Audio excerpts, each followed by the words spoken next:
Assalamualaikum warahmatullahi wabarakatuh. Kami dari kelompok 5 lingkungan bisnis dan manajemen akan mempresentasikan hasil kerja kami dari bab 15 mengenai dinamika perilaku dalam organisasi. Sebelum memulai, perkenankan kami memperkenalkan anggota kelompok kami. Yang pertama ada Anidita Marjani dengan NPM 2001 3010 Yang kedua ada saya sendiri, Citra Nanti Tiap Putri dengan NPM 2001 3010 Selanjutnya ada Dian Anggraini dengan NPM 2001 3010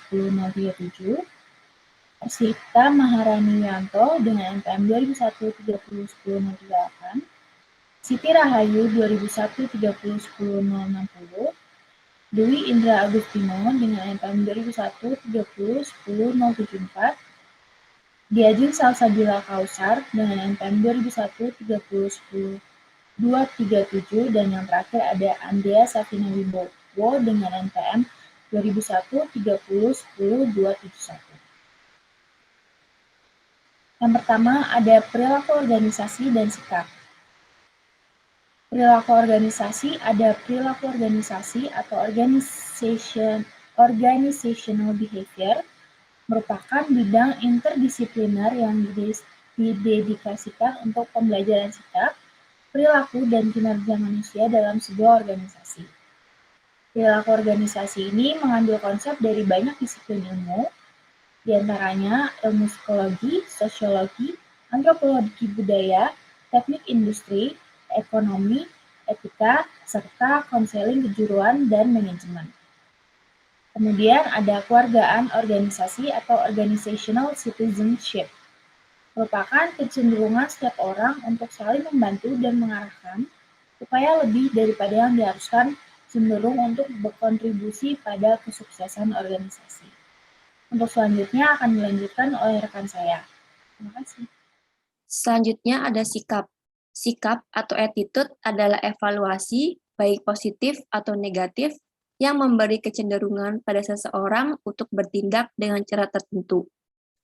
Pada penerapannya, manajer berusaha keras untuk mengembangkan dan memperkuat sikap positif bagi para pegawai, karena orang-orang yang bahagia dan positif adalah orang-orang yang lebih sehat, lebih baik, dan lebih produktif. Selanjutnya ada unsur-unsur penyusunan sikap. Ada 3 unsur penyusunan sikap. Yang pertama unsur kognitif yang membentuk suatu sikap, yaitu keyakinan, opini, dan informasi yang dimiliki seseorang tentang objek dari sikapnya, seperti pengetahuan tentang apa yang dituntut dari suatu pekerjaan, atau opini tentang kemampuan diri. Yang kedua ada unsur afektif, yaitu emosi atau perasaan seseorang terhadap objek dari sikapnya, seperti benci atau suka terhadap suatu pekerjaan. Dan yang terakhir, unsur perilaku adalah maksud seseorang untuk berperilaku terhadap objek dari sikapnya dalam cara tertentu. Selanjutnya ada sikap kinerja yang berkinerja tinggi.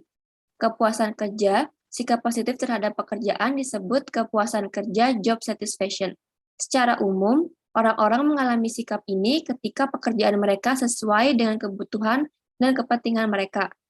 Yang kedua ada komitmen pada organisasi atau organization commitment, adalah kesetiaan dan ketertarikan pegawai pada organisasi. Yang ketiga, konflik di antara sikap.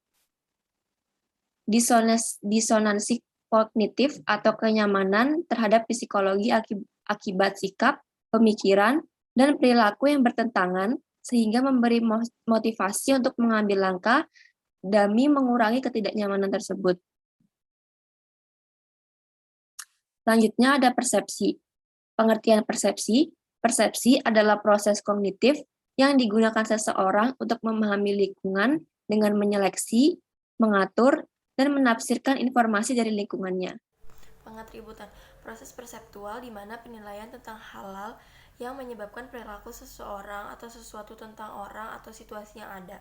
Pengatributan intern mengatakan bahwa karakteristik orang itulah yang menyebabkan perilakunya. Para ahli ilmu mengenalkan 3 faktor yang menentukan apakah suatu pengatributan bersifat eksternal atau internal. Yang pertama ada kejelasan, apakah perilaku tersebut lazim untuk orang itu. Yang kedua ada konsistensi, apakah orang yang diamati memiliki riwayat perilaku serupa. Yang ketiga ada konsensus. Apakah orang lain cenderung merespon situasi serupa dengan perilaku yang sama? Kepribadian dan perilaku. Kepribadian personality merupakan serangkaian karakteristik yang mendasari pola perilaku yang relatif stabil dalam merespon ide, objek, maupun orang di sekitarnya. Ada yang dinamakan faktor kepribadian 5 besar. Hal ini meliputi 1. Sifat ekstrovert, di mana seseorang dapat bersikap supel, ramah, asertif, dan merasa nyaman dengan hubungan interpersonal. Yang kedua ada keramahan, di mana seseorang dapat bergaul dengan orang lain dengan bersikap baik, disukai, kooperatif, memanfaatkan, memahami, serta mempercayai.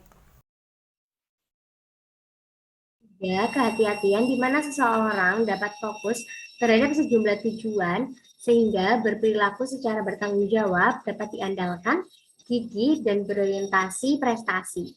Yang keempat yaitu stabilitas emosional, di mana seseorang dapat bersikap tenang, antusias dan dapat percaya diri, berbanding terbalik dengan orang yang bersikap tegang, tertekan, murung, serta gelisah. Yang kelima yaitu sikap terbuka terhadap pengalaman, di mana seseorang dapat memiliki minat luas dan imajinatif, kreatif, peka terhadap seni, dan bersedia menambah ide-ide baru lainnya. Ada kecerdasan emosional. Yang pertama yaitu kecerdasan diri, yaitu salah satu unsur kecerdasan emosional adalah kesadaran diri, yang mana kita sadar apa yang dirasakan dan dasar dari semua unsur kecerdasan lainnya. Nah, yang kedua ada manajemen diri, yaitu unsur kecerdasan emosional ini menggambarkan kemampuan suatu individu untuk dapat mengendalikan emosi yang meluap dan dapat merusak. Nah, yang ketiga yaitu kesadaran sosial. Nah, seseorang individu yang dapat memahami orang lain dan menunjukkan rasa empati berarti dapat merasakan perasaan orang lain dan mengetahui perasaan mereka tanpa orang tersebut harus mengatakannya. Nah, yang keempat ini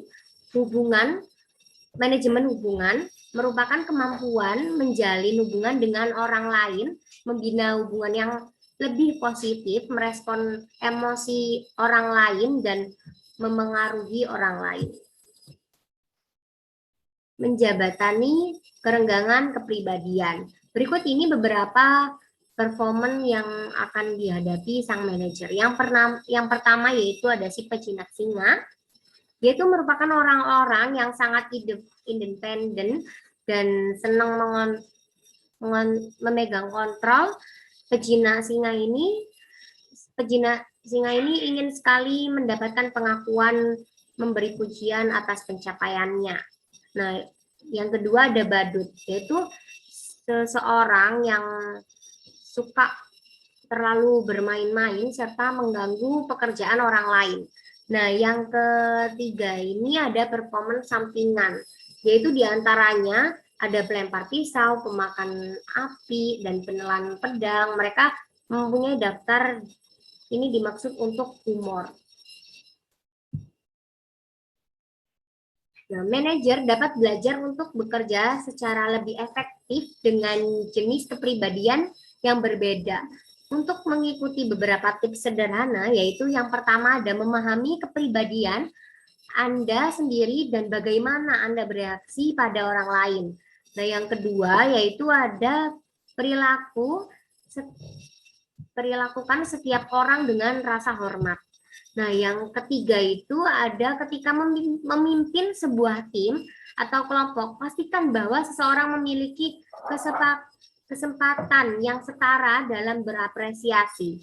Nah, yang keempat ini ada ingatlah bahwa setiap orang ingin menyesuaikan dirinya masing-masing. Terima kasih. Selanjutnya adalah locus control. Locus control dirinya menentukan apakah dia menempatkan tanggung jawab utama di tangannya sendiri atau pada kekuatan luar. Penelitian mengenai locus control menunjukkan bahwa perbedaan yang nyata dalam perilaku pada cakupan setting yang luas. Orang-orang yang memiliki locus control internal akan lebih mudah dimotivasi karena mereka meyakini penghargaan yang nantinya akan mereka dapatkan adalah hasil dari kerja keras mereka sendiri.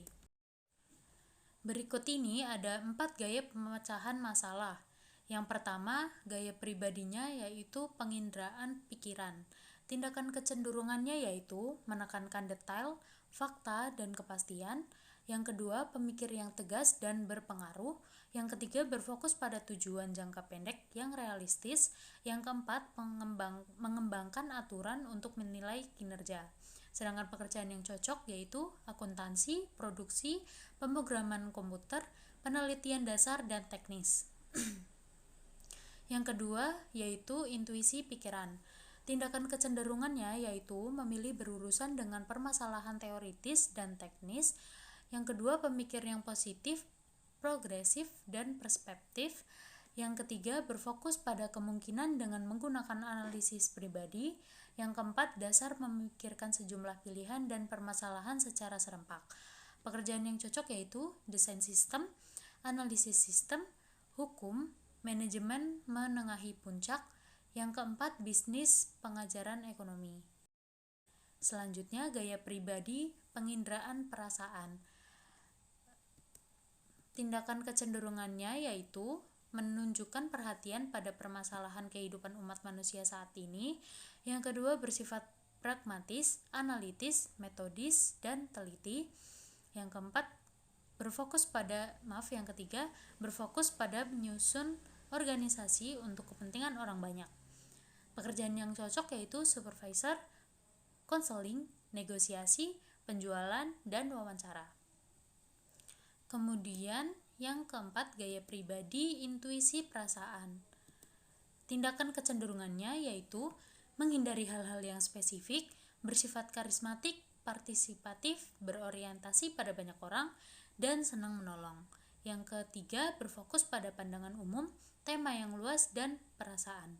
Yang keempat, mendesentralisasikan pengambilan keputusan, mengembangkan aturan-aturan baru.